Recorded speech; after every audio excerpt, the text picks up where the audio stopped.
La Waffen-SS, tout au long de la Seconde Guerre mondiale, a possédé un grand nombre de forces d'élite provenant de diverses régions d'Europe. Parmi les plus efficaces, la 33e division SS Charlemagne, nommée le plus souvent, dans la littérature française d'après-guerre, la division Charlemagne par simplification. Il s'agissait d'une des divisions d'infanterie de la Waffen-SS, composée majoritairement de volontaires français qui s'étaient engagés dans l'intention de livrer une véritable croisade contre le bolchevisme. C'est l'histoire de cette unité militaire que nous allons vous conter aujourd'hui. Bon visionnage.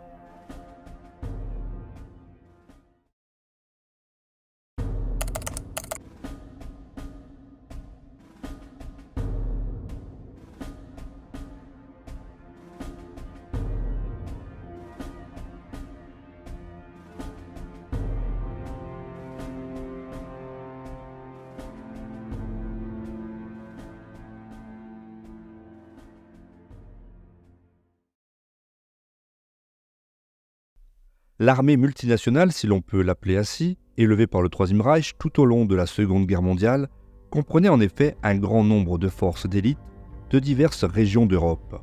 Parmi les plus efficaces figurait la 33e division SS de grenadiers français Charlemagne ou division Charlemagne, composée justement de volontaires français qui se sont enrôlés dans l'intention de combattre le communisme. À l'origine, la première tentative de la Waffen-SS d'admettre des citoyens de la France de Vichy dans ses rangs eut lieu le 22 juillet 1942 lorsque le ministre des Affaires étrangères, Pierre Laval, conclut un accord avec le Reichsführer Himmler pour la formation d'un bataillon.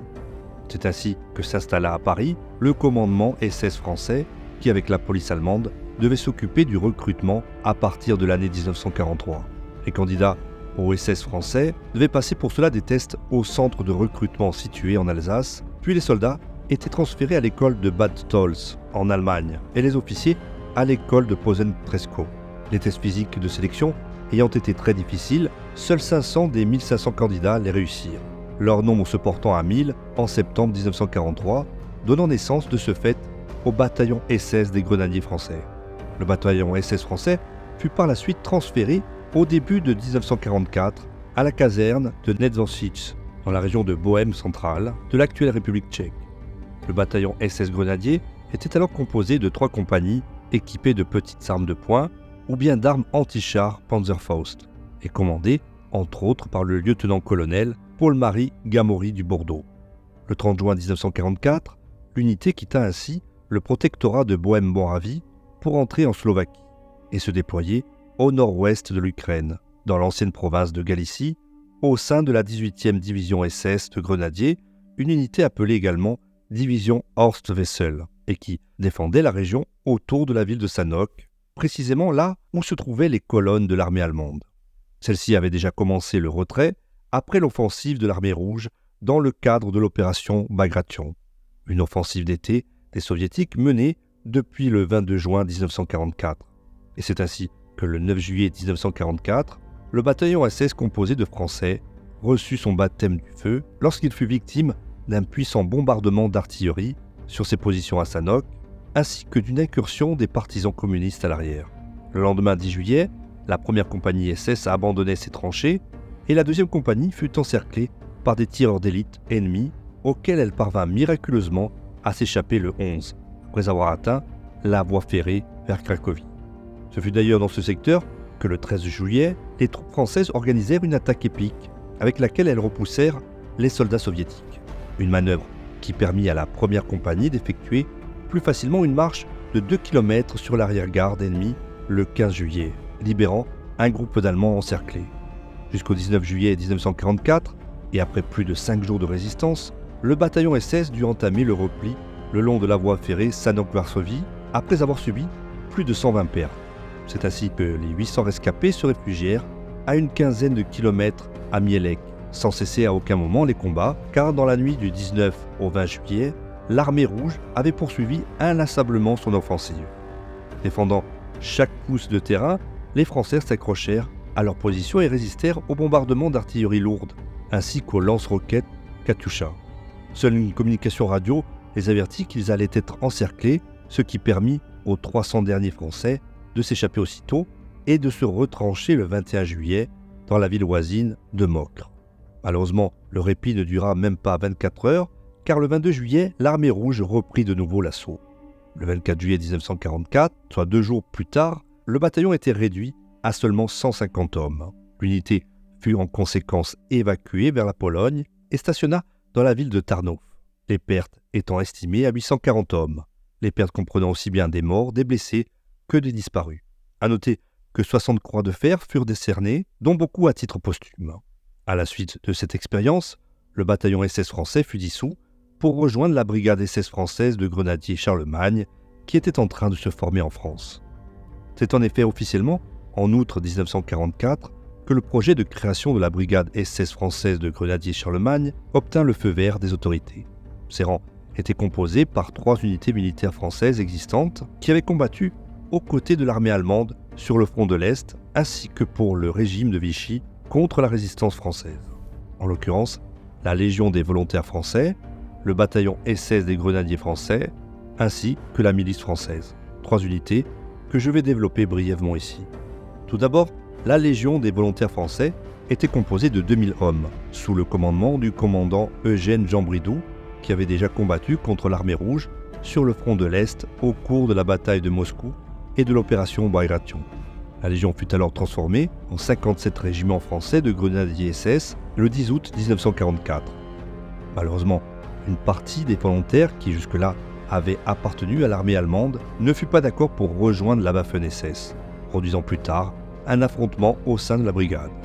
Le bataillon SS des grenadiers français était quant à lui composé de 400 hommes sous le commandement du lieutenant Gamory du Bordeaux, dont les hommes étaient des vétérans du front de l'Est en 1944.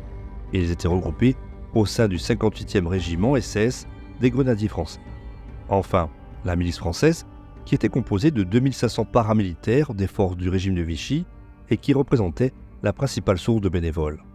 Une autre source pour le recrutement au sein de la division était celui des volontaires français de la Kriegsmarine, certains affiliés fascistes du mouvement populaire français, ainsi que des réfugiés exilés en Allemagne, soit environ 7400 hommes au total, rassemblés au sein des 57e et 58e régiments de grenadiers SS, répartis en 2 bataillons de 3 compagnies de fusiliers, un lourd, un d'artillerie et un chasseur de chars, en plus de l'état-major, des sapeurs, des transmissions, de l'artillerie antiaérienne, de la santé, des vétérinaires, des ateliers et des compagnies de travail, comprenant également les premières et deuxièmes colonnes hippomobiles SS.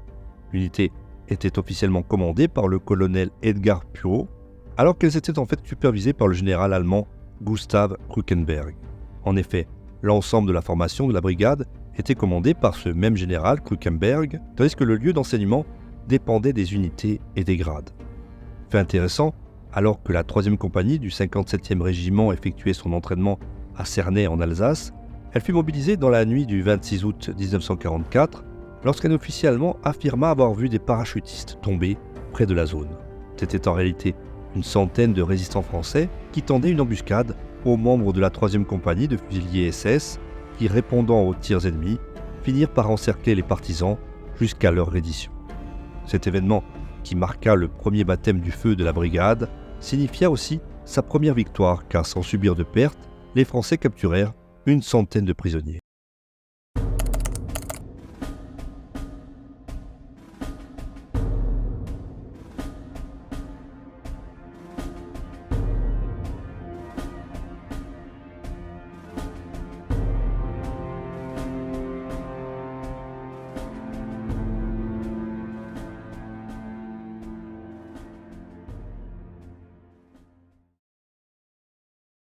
Lors de son inauguration officielle, la brigade française SS de grenadiers Charlemagne fut rebaptisée 33e division SS de grenadiers Charlemagne le 12 novembre 1944. Quoi qu'il en soit, son départ de la caserne de Wildflecken a bien lieu le 17 février 1945 en train, avant d'être intégré au 18e corps de montagne allemand du groupe d'armée de la Vistule. Cependant, coup de théâtre, le 25 février, la 19e armée soviétique déclencha une offensive inattendue contre le secteur de la division, précédée d'un très lourd bombardement d'artillerie et de lance-roquettes Katyusha. Mais malgré la supériorité numérique de l'infanterie et des blindés, les soldats français équipés d'armes simples repoussèrent les soviétiques et détruisirent plusieurs chars T-34 à Heinz-Rüsswald et Barkenfeld. Regroupant la division le 26 février à la station Hammerstein avec la 15e division SS de grenadiers lettons et la 23e division SS de grenadiers Nederland, les Français se précipitèrent pour défendre la zone de l'attaque du 3e corps blindé de la garde soviétique, déployant le 58e régiment de grenadiers autour de la ville voisine de Barenwald et le 57e régiment de grenadiers à l'extérieur des installations ferroviaires. Un événement connu sous le nom de bataille de Hammerstein. Les volontaires français se battirent avec ténacité, détruisant de nombreux chars soviétiques avec leurs canons anti-chars Panzerfaust, jusqu'à ce qu'à la tombée de la nuit, ils aient dû abandonner la station et se replier vers Neustetten après avoir subi 1500 pertes. Aux premières lueurs du jour du 27 février 1945, un total de 3000 soldats de la division arrivèrent à Neustetten sous de fortes chutes de neige pour être intégrés au corps du général Hans von Tettow, aux côtés de la 15e division SS Letton et de la 23e division SS Nederland. Malheureusement, le même après-midi, le 3e corps blindé de la garde soviétique attaqua Neustetten, de sorte que la division fut obligée de se retirer aux premières heures du 28 février 1945, direction les villes de Bellegarde et de Korlin. Ils y restèrent jusqu'à la nuit du 3 au 4 mars, lorsque la première armée blindée de la garde soviétique lança une offensive contre les deux villes. Cependant, le drame ne s'arrêta pas là. Dans la nuit du 4, la division tenta de percer Bellegarde, profitant du brouillard et campant au milieu de la neige. Malheureusement désorientés, pendant le voyage, juste à l'aube, les Français découvrirent, à leur grande surprise, qu'ils se trouvaient au milieu d'une vallée entourée de canons et de chars soviétiques. Immédiatement, ces derniers ouvrirent le feu et provoquèrent un véritable carnage. Peu des Waffen-SS français réussirent à s'échapper de la nasse, la plupart étant tués dans la plaine de Bellegarde, avec Puro à leur tête, notamment bombardés par des blindés soviétiques masqués aux Waffen-SS par une tempête de neige. Seul le bataillon de l'Obersturmführer, Henri Fenet, accompagné de Krukenberg, qui a été le premier à percer, sortira quasiment au complet de cette campagne de Poméranie. Comprenant que fuir Bellegarde et Korlin serait une tâche très compliquée au vu de l'encerclement de la 3e division, le nouveau général Jean Bassompierre décida qu'il n'avait que deux options. Rester là et encourir une mort certaine, ou bien essayer de briser les lignes ennemies, quitte à échouer et à mourir. Bien sûr, il fit le choix de la seconde option, et c'est ainsi que les Français, en compagnie de la 15e division SS Letton, contre-attaquèrent tentant leur chance face aux Polonais et aux Soviétiques le long de la rivière Oder, rivière qu'ils réussirent à traverser, direction les champs et les forêts situés de l'autre côté de la rive. A noter que seuls 200 soldats français parvinrent à atteindre les lignes allemandes. Les autres tombèrent au combat ou furent capturés comme le général Jean Bassompierre lui-même. La division étant décimée, au vu du peu de survivants qui la composaient à présent, il devint plus que jamais primordial d'effectuer son évacuation, et ce afin d'empêcher sa dissolution. La première tentative fut effectuée en direction de Neustadt. 600 Français du 33e groupe d'artillerie SS furent même évacués par mer du port de Kolberg dans le cadre de l'opération Hannibal, pendant que des centaines d'autres se réfugièrent à Greffenberg. A noter que Kolberg était la dernière position de la 33e division en Poméranie, tenue par 200 Français résistant au siège auquel ils avaient été soumis par la première armée polonaise.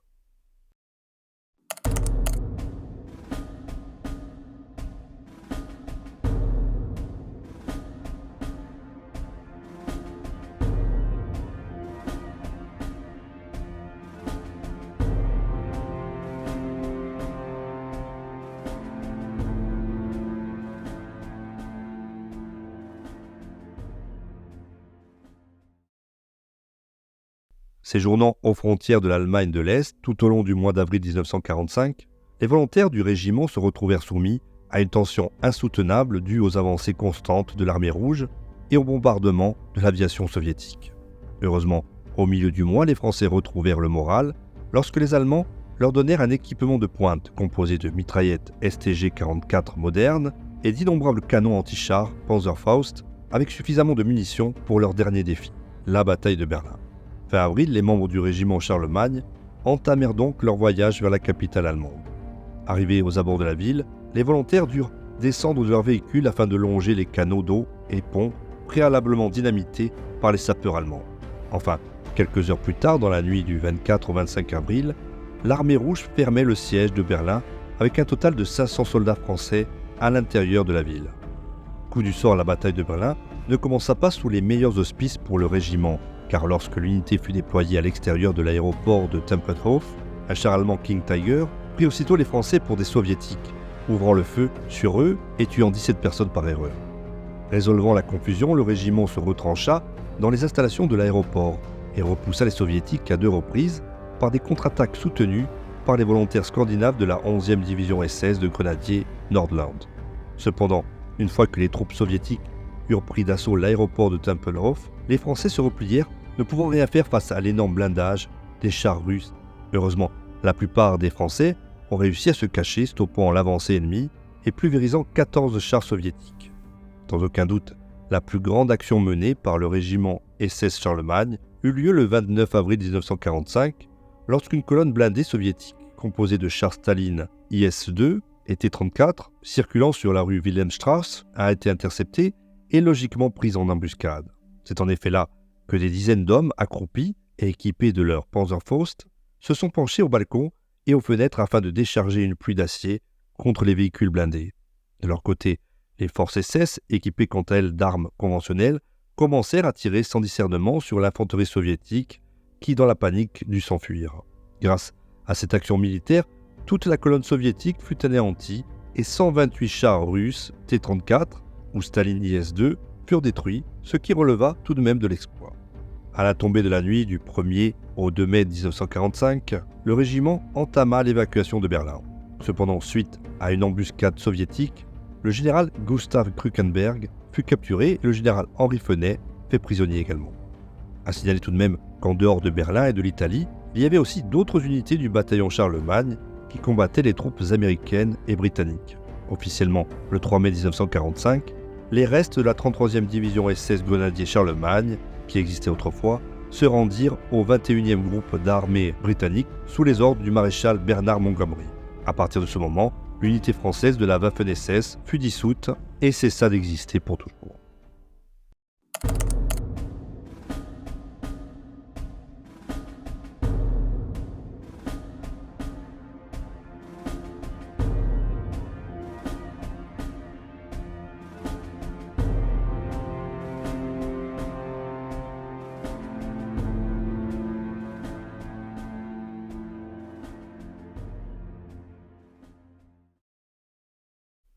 Le sort de la plupart des membres de la 33e division de grenadiers SS Charlemagne, qui se rendirent aux vainqueurs à la fin de la Seconde Guerre mondiale, fut tragique. Ceux qui capitulèrent devant l'Union soviétique, tout comme ceux qui se rendirent aux alliés occidentaux, connurent un avenir fait de morts, d'emprisonnement ou bien de sanctions civiles. C'est ainsi que certains qui s'étaient rendus aux soviétiques furent tués sur place par pure vengeance de la part des Russes. Les autres furent déportés dans les goulags de Sibérie et libérés fin 1945 pour être extradés vers la France et poursuivis pour collaboration avec l'ennemi, à l'exception du général Gustav Krukenberg, qui resta 5 ans en camp de concentration jusqu'à ce que les autorités soviétiques lui accordent leur pardon. Ceux qui se rendirent à l'armée polonaise eurent plus de chance car au motif qu'ils étaient français, ils furent libérés sans inculpation. Il est intéressant de noter qu'à une occasion, des Polonais interrompirent un peloton d'exécution lorsque ces derniers découvrirent que les Français, qu'ils s'apprêtaient à tuer, portaient des crucifix autour du cou. Pour ceux qui se rendirent aux alliés occidentaux, leur sort ne fut pas bien meilleur. Ainsi, le 7 mai 1945, l'armée américaine remit 12 prisonniers français à la 2e division blindée de la France libre. Curieusement, le général français Philippe Leclerc de Haute-Cloque, qui dirigeait l'unité, rendit visite aux captifs à l'extérieur de la ville de Bad Reichenhall et se moqua d'eux en leur disant « N'avez-vous pas honte de servir sous cet uniforme ?» Un SS français aurait alors répondu que Leclerc portait lui-même un uniforme américain, ce qui au passage était véridique. Puis furieux de l'audace du soldat, Leclerc déclara sur le ton de l'agacement « Débarrassez-moi de ces gens-là », avant qu'il n'ordonnât que les 12 soldats ne soient fusillés.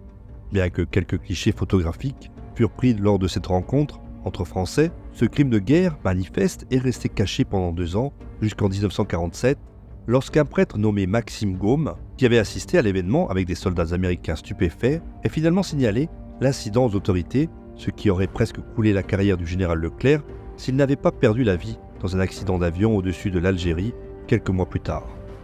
Pendant ce temps en France, tous les volontaires de la 33e division SS de grenadiers Charlemagne furent poursuivis comme criminels, alors que la loi du 22 juillet 1943, votée par le Parlement de Vichy, les protégeait. 2 peines capitales furent même exécutés illégalement. Le général Jean Bassompierre et le commandant Joseph Darnand furent en effet fusillés au mépris de l'opinion publique.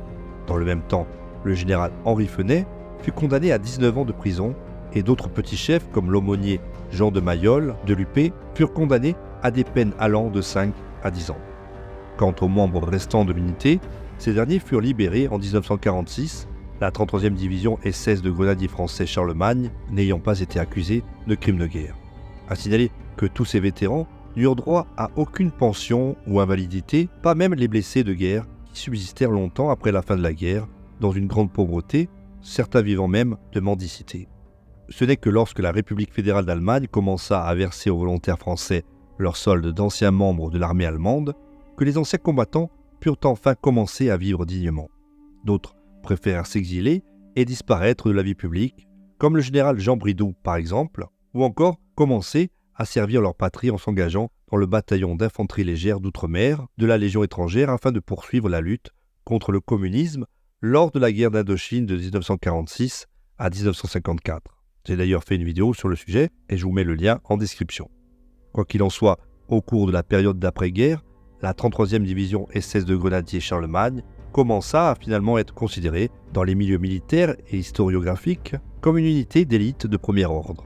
La défense de la Poméranie contre un ennemi 10 fois plus nombreux et bien mieux équipé qu'elle, ou bien la destruction de 128 chars soviétiques dans la Wilhelmstrasse à Berlin, ont sans aucun doute contribué à faire de la 33e division SS française de grenadiers Charlemagne l'une des forces les plus remarquables de la Seconde Guerre mondiale, ainsi que l'une des meilleures de la Waffen-SS. Voilà, cette vidéo est à présent terminée, j'espère que vous l'aurez appréciée. Dans ce cas, n'hésitez pas à mettre un pouce vers le haut et à la partager. Et si vous voulez soutenir mon travail en effectuant un don, vous avez à votre disposition la plateforme Tipeee ou bien le bouton Merci situé sur l'ensemble des vidéos. Également, vous pouvez devenir membre de la chaîne en cliquant sur l'icône Rejoindre. En attendant, on se retrouve très prochainement pour un nouveau documentaire sur Hérodoc, la chaîne Histoire, ou bien à tout de suite si vous souhaitez visionner une autre vidéo de la chaîne.